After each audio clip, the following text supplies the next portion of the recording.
Welcome back, everybody. Settle in. Wherever you are right now, maybe you're driving on a long stretch of highway, maybe you're at the gym. Or maybe you're just sitting in a quiet room staring at the ceiling. I want you to take a deep breath. I want you to notice how you feel in this exact second. Are you anxious about a deadline? Are you excited about the weekend? Are you carrying a low-level, background hum of frustration that you can't quite put your finger on? Whatever it is you are feeling right now, I want to propose a radical idea to you. That feeling? It isn't just a vague, poetic state of mind. It is a highly specific, measurable, chemical transaction happening inside your brain. It is the ultimate currency of human existence. Today, we are going deep. We are diving into a fascinating, paradigm-shifting framework laid out in the book Be Mat Kam Suk, which translates to The Secret of Emotions. Written by the Vietnamese branding and communications expert Nguyễn Nam Trung. We are going to explore the first major chunk of this book, and I promise you, by the end of this episode, the way you look at your own decisions, your relationships, and the very structure of society is going to fundamentally change. We are going to deconstruct the illusion of the material world and expose the invisible, biological strings that are pulling all of our puppets. Let's start by looking at the world we live in today. For the longest time, human history was defined by a tangible, material economy. In the 1990s and before, businesses and nations competed over physical assets. Land, gold, oil, factories. The rules of a physical economy are brutally simple and finite. If I have $1 and I give you that dollar, I no longer have it. It's a zero-sum game. But Nguyễn Nam Trung argues that we have crossed an invisible threshold. We have entered the era of the intangible economy. In this new world, the ultimate competitive advantage isn't a factory, it's a brand. It's an idea. And the rules of intangible values are additive and scalable. If I have an idea and I share it with you, I don't lose my idea. Now we both have it. The value actually multiplies. But as Trung was working in the high-stakes world of branding with Storm Eye Creative Communication, he made a profound discovery. He realized that beneath the logos, beneath the marketing campaigns, beneath the corporate strategies, the absolute essence of all intangible value, the bedrock of this new economy, is emotion. Emotion is the common denominator. It is the universal unit of exchange. He even proposes a metric for this, something he calls the emotion unit, or the CX index, to measure what he terms the spiritual economy. Think about that for a second. Why does this matter? It matters because it shifts our understanding of what we are actually buying, selling, and chasing every single day. To explain this, Trung brings in game theory. Specifically, he applies the 2005 Nobel Prize-winning work of Robert Aumann and Thomas Schelling to our everyday, waking existence. He says that life itself is a big game. And whether you want to play or not, you are already on the board. The board is your environment, your company, your family, your nation, your culture. The pieces on this board are the people within your sphere of influence. And the rules? The rules of this game are the laws of emotion. Here is the central thesis, the harsh but liberating truth of this entire philosophy. If you understand the laws of emotion, you are the player. You are the one moving the pieces. You are the controller. But if you do not understand these laws, if you remain blind to the chemical reactions dictating your behavior, you are merely a pawn. You are being moved by others, by marketers, by politicians, by your boss, by your spouse. The ultimate prize of this grand game of life isn't $1 billion or a mansion. The ultimate prize is a high quality of life, which Trung defines strictly as the accumulation of good emotions. But to become the player, we have to strip away the poetry and the philosophy that usually surrounds the topic of feelings. We have to look at the cold, hard biology. Trung completely demystifies emotions. He says they are not mystical vapors of the soul. An emotion is, scientifically speaking, a chemical state of the brain.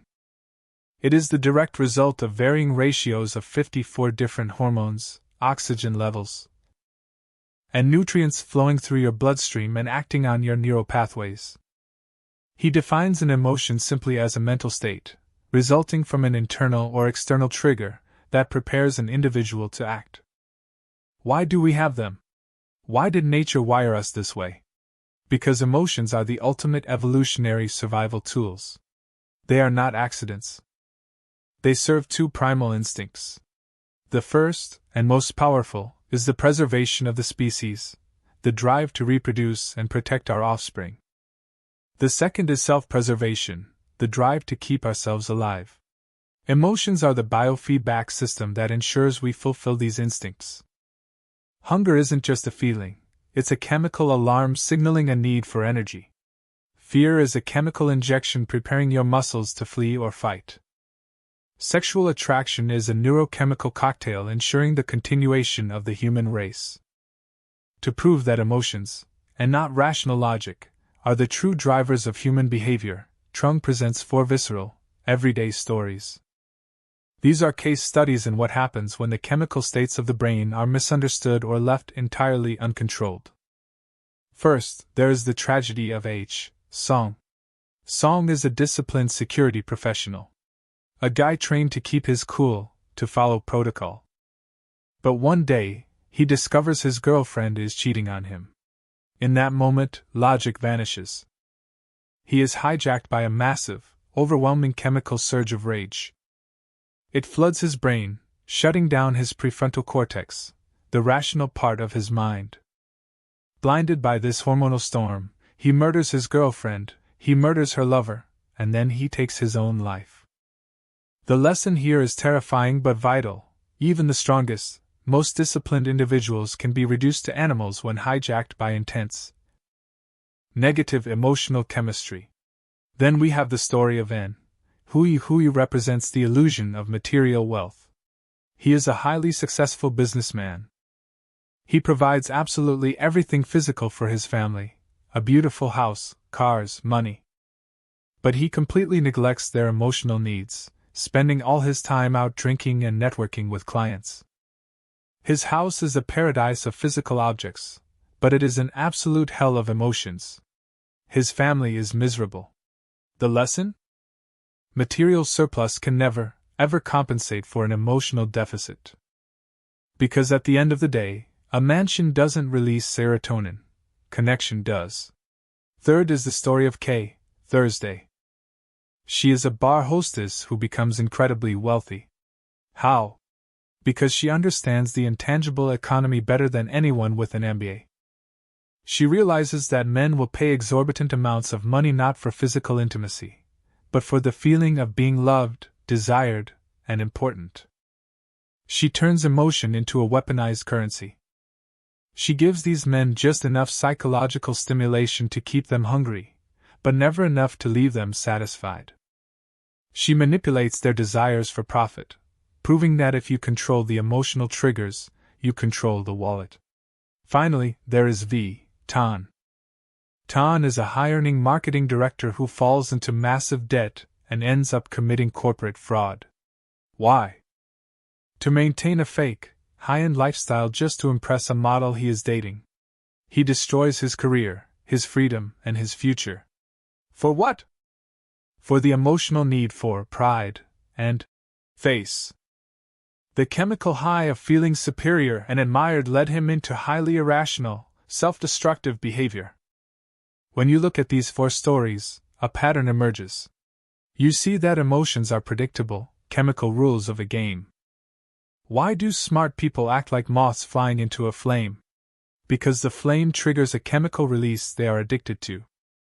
This brings us to a fascinating intersection of Eastern philosophy and Western science that the author explores. Trung explains that when an emotion is triggered, let's take his example of 2 teenagers, Kolia and Vera, sharing their first kiss. It's a purely mechanical act, right? Just the physical touch of lips. But that mechanical act serves as a spark. It triggers a massive neural impulse that acts literally like an electric shock in the brain, causing a flood of hormones. specifically a massive dump of endorphins.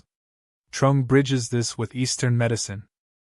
He suggests that what Eastern traditions call qi, or vital energy, can be understood scientifically as the flow of these neural impulses. The acupoints in traditional medicine are the junctions of the nervous system. When we experience emotions, they directly and physically influence our respiratory system, our circulatory system, and our major organs. Because of this, Trung argues that emotions are not just reactions, they are literally mental food. They are a physiological necessity. Without emotion, human life would be purely vegetative. Animals have sensations, they feel hot, cold, hungry. But humans have complex emotions, and that is what makes our lives rich. Just as you track your calories, your protein, and your vitamins, Trung argues that we must track our emotional intake. Your brain requires a daily, physical dosage of joy, happiness, and satisfaction to function optimally. He breaks these emotions down into 3 basic states, based on the speed of neural transmission and their biological impact. First, there are positive emotions. These are the nutrients. When you feel joy, love, or triumph, your neural conduction speeds up. Your metabolism is enhanced. Your body actually detoxifies itself and rejuvenates cells. He cites a study of elderly people in their 70s and 80s, showing that those who maintained a healthy sexual life, which is a source of high-level positive emotion and endorphins, had significantly better overall health and longevity. Positive emotions literally keep you alive. Second, there are neutral emotions. This is the state of balance. Your neural transmission is at a standard, cruising speed. It's that everyday feeling where everything is okay. This occupies most of our daily lives and is necessary to give our nervous system a baseline. Third, and most dangerously, are negative emotions. These are the poisons. When you feel chronic stress, intense anger, or deep sorrow, your brain produces literal toxins that block neural pathways and disrupt blood circulation. Trung makes a bold claim here. He identifies these toxic emotional states, what we might call mental illness or chronic distress, as the root cause of most physical diseases. When the qi, or the neural flow, is blocked by negative chemistry, the physical body decays. Now, if you've ever taken a Psychology 101 class, you are familiar with Abraham Maslow's hierarchy of needs. The famous pyramid. At the bottom, you have physiological needs like food and water. Then safety. Then love and belonging. Then esteem. And finally, at the top, self-actualization. It's taught as gospel in universities around the world. But Trung takes Maslow's pyramid and fundamentally critiques it. He argues that the pyramid is flawed because it assumes human behavior is linear, that we neatly check off level 1 before moving to level 2. But look at the real world. That's not how we operate. People constantly sacrifice level 1, their physical safety or health, for level 4, which is status, or level 5, meaning. Think of the starving artist who forgoes food to paint, or the soldier who throws himself on a grenade. Trung says that all of these needs are actually just external wrappers for internal desires. What we are really chasing, at every level of the pyramid, is a positive chemical state. Furthermore, he argues Maslow focuses entirely on the instinct of self-preservation. But nature has a higher law, the preservation of the species. Why does a parent run into a burning building to save their child, practically guaranteeing their own death? Because the biological drive to protect the offspring, the future of the species, overrides the individual's need for safety. It triggers an emotional imperative that is stronger than the fear of death. So, what exactly is the chemistry of this bliss we are all chasing? Trung points to 2 primary hormones that dictate our emotional well-being, endorphins and serotonin. Endorphins are the pleasure chemicals, the natural painkillers. They are triggered by achievement, by physical exertion, by love. But here is the danger. We have discovered external shortcuts to these chemicals. Narcotics like morphine and heroin mimic endorphins. They hack the system. But they destroy brain cells in the process, leading to a complete shutdown of the brain's natural ability to produce endorphins. Then there is serotonin. This is the hormone of safety, peace, and satisfaction. It is the chemical that counteracts worry and stress. It literally unblocks the neural pathways that get jammed up by negative emotions. Modern psychiatry tries to stimulate this with antidepressants like Prozac or Zoloft. But Trung warns that artificially forcing this balance can lead to dependency and brain damage, which is why they are heavily regulated. Humans are the only creatures that have mastered the art of using external spices to artificially trigger these positive emotions. We use chili peppers to trigger a tiny pain response that releases endorphins. We use alcohol, coffee, music, art, and perfume. These are all tools to manipulate our brain chemistry. And while they are beautiful and effective in moderation, over-reliance on these external spices leads to tolerance. Your brain says, "Oh, I'm getting this for free from the outside? I'll stop making it myself." That is the biological definition of addiction. This brings us to one of the most profound concepts in the book, the double-edged sword of human imagination. Imagination is entirely unique to humans.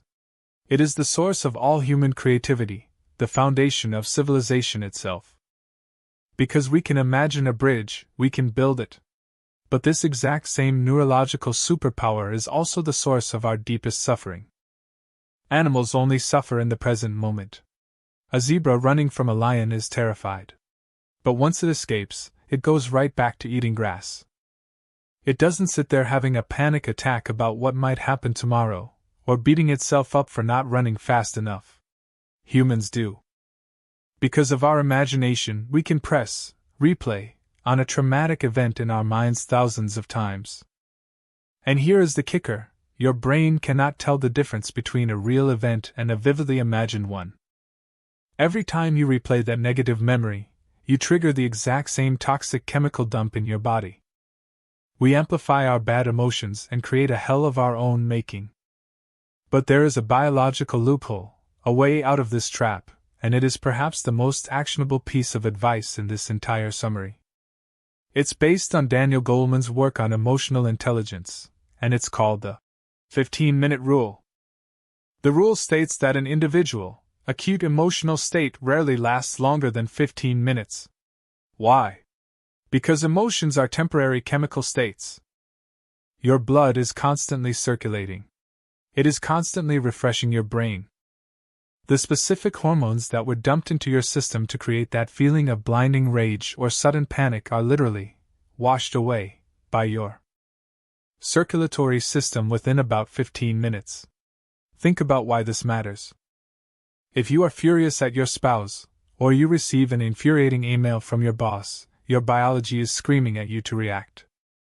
But if you can just isolate yourself from the trigger, step away from the computer, walk out of the room, and crucially, use your imagination to focus on something else so you don't keep re-triggering the chemical release, your body will naturally metabolize the anger.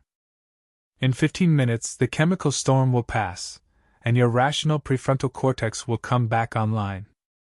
The reason we stay angry for hours or days isn't because the initial emotion lasted that long. It's because we kept throwing mental logs on the fire through our imagination. Now, if our emotions are just fleeting chemicals, what are we actually chasing when we chase success? Most people spend their lives grinding for money, power, or material goods. But Trung points out that these are just spiritual meals. And the brain adapts to new wealth incredibly quickly. There is a Vietnamese saying, "Duc voi doi tien," which roughly translates to, "Give an inch, take a mile." In psychology, we call it the hedonic treadmill. You buy the dream car, and for a week, you get a massive endorphin hit every time you look at it. A month later, it's just a car. The chemical high is gone, leaving you with emotional hunger. You suddenly believe you need a boat, or a bigger house, to feel that high again. It is an unwinnable game if you don't understand the rules. So, how do we determine what gives us a good emotion versus a bad emotion? Are we born with a set list of things we like and dislike? Trung says no.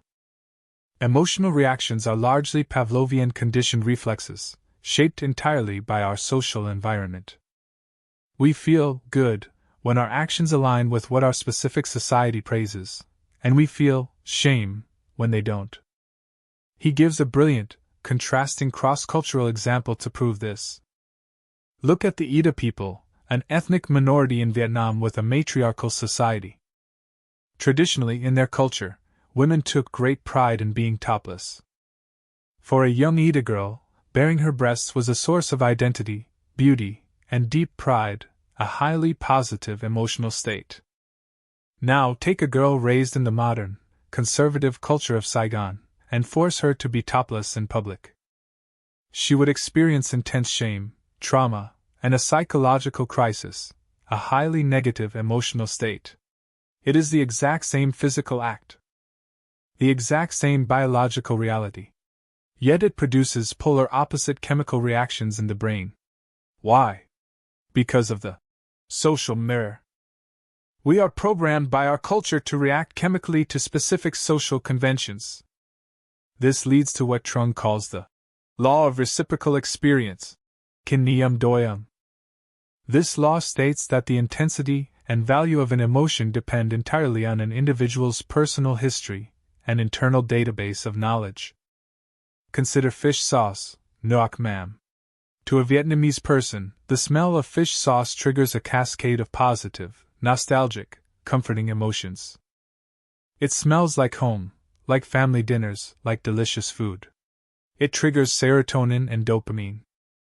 But take a European who has never been exposed to it, who has no cultural database for that smell. To them, the pungent aroma might trigger an association with something rotting, or a toilet. It triggers disgust, a negative emotional state designed to protect them from eating spoiled food. The object is the same. The chemistry of the fish sauce hasn't changed. What changed is the reciprocal experience of the person interacting with it. Because our lives are just a continuous chain of these emotional experiences, we require contrast. We only recognize happiness because we have a database of suffering to compare it against. A life with only one constant positive emotion wouldn't be bliss, it would be a flat line. It would be as dull as a plant's existence. And this understanding of emotional chemistry and reciprocal experience is exactly why certain modern industries are exploding. Have you ever wondered why the video game industry is massively larger than the Hollywood film industry and the music industry combined? Trung explains this through the emotional lens. In the real world, achieving the chemical high of being a hero, of saving the world, of being deeply admired, is incredibly difficult. It requires immense risk, time, and often, luck. Most people live mundane lives where they are pawns on someone else's board. But the gaming industry has figured out how to hack the CX index. They have built high-tech simulations, almost like the Matrix, where people can spend a few dollars to purchase the exact neurochemical feelings of triumph, status, and heroism. They are selling pure, concentrated, positive emotional hits to a population that is starved for them in reality. So, where does this leave us? We've covered a massive amount of ground today. We've moved from the macroeconomics of intangible branding to the microbiology of endorphins and serotonin. We've seen how rage can turn a disciplined man into a murderer, and how the desire to be loved can be weaponized for profit. We've dismantled Maslow's pyramid and learned that our deepest drive is the preservation of the species. We've learned that our suffering is often a loop of our own imagination, but that we can escape it if we just wait out the 15-minute chemical storm. If there's one thing I want you to take away from the first chunk of Nguyễn Nam Trung's The Secret of Emotions, it is this. Stop looking at your feelings as mysterious weather patterns that just happen to you. Start looking at them as the rules of the game. Every interaction you have today is a transaction in the spiritual economy. When you smile at the barista, when you snap at your kids, when you stress over an email, you are trading in chemical states. You are either producing nutrients for your nervous system, or you are generating poison. You have the power to step back, to recognize the social conditioning that is triggering you, and to use your reciprocal experience to reframe the world around you. You don't have to be the pawn, blindly chasing the hedonic treadmill of material wealth, wondering why the big house feels like a prison. You can be the player. You can decode the secrets of your own biology, manage your internal chemistry, and ultimately, win the only prize that actually matters. A life rich in the deep, resonant quality of positive emotion. Think about that the next time you feel your blood start to boil or your heart start to race. It's just chemistry. And chemistry can be mastered. Thank you for diving deep with me today. Take care of your brain, take care of your emotional diet, and I will see you next time.